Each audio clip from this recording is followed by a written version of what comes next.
Graniola. This is the Graniola channel, and I'd like to tell you a folk tale.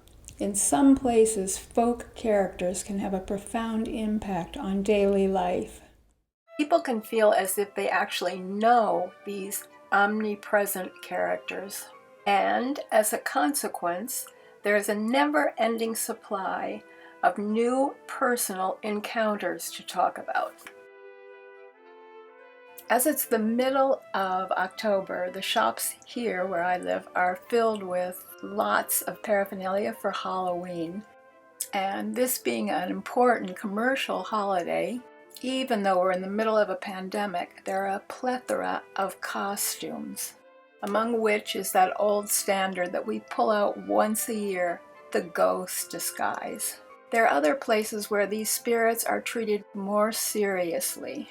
In one island country, they offer an exciting escape from daily reality. Parents and grandparents describe their characteristics, and each individual weaves them into their own stories. Once a taxi driver told me that on a certain night he had been warned not to pick up a woman wearing a white dress who was walking next to the road.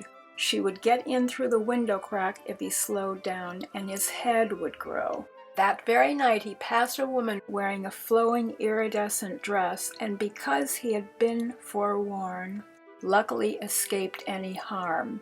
The ghosts are a manifestation of relatives who have passed away. While sometimes their advice can be life-saving, having so many of them circulating around all of the time can be really annoying. When one of them is invading your space, your body temperature will go up, and if you have a dog, he'll start barking. When the ghost speaks, it will be with a high-pitched nasal voice. If you are inside your house and you see its shadow, sometimes twirling around quickly in a circle 3 times, eating a big mouthful of salt, or taking off all your clothes can scare it away. If you get home one night and you're worrying that a bad ghost is following you, you should take off your shoes when you get to your front door, leave them pointing away from the door, and then enter your house walking backwards. This will trick the ghost, who will run away. There are all sorts of tales told about different creatures, shape changers, and witches, mermaids, etc. All of them, both good and bad, are much more active during the night than during the daytime. One of them is called the rolling calf. He's a huge, menacing bull that blocks the road at nighttime, and you can see his blazing red fire-throwing eyes through the darkness.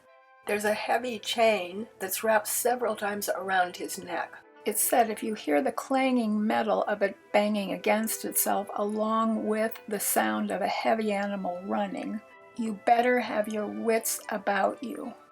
Start running as fast as you possibly can toward the nearest crossroad, and at the same time throw any objects you're carrying behind you.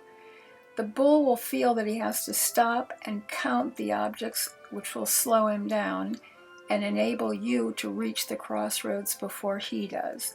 When you get to the crossroads, stick a penknife into the intersection. This will keep him from following you any further and doing you harm. Another one of the bad ghosts is the old witch. At nighttime, she takes off her skin and turns into an owl and flies around. If she finds a baby alone in a crib, she'll suck out its breath. The way to stop this from happening is to leave a Bible in the baby's bed, and if you happen to see her taking off her skin and you see where it's dropped and you put salt and pepper on the inside of it, she won't be able to put it back on again, and she'll mend her evil ways. We all have some relatives that we would prefer not to see again after they've left this earth. A surefire way to prevent them from coming back is to bury a bush upside down in their grave. Nail their foot to the bottom of the casket, and also wear your clothes inside out when you go to the burial ceremony. These are some of the folk characters talked about in Jamaica. If they seem far-fetched to you, you're probably not familiar with ganja, nor have you ever walked alone on a dark night through the jungle in that country.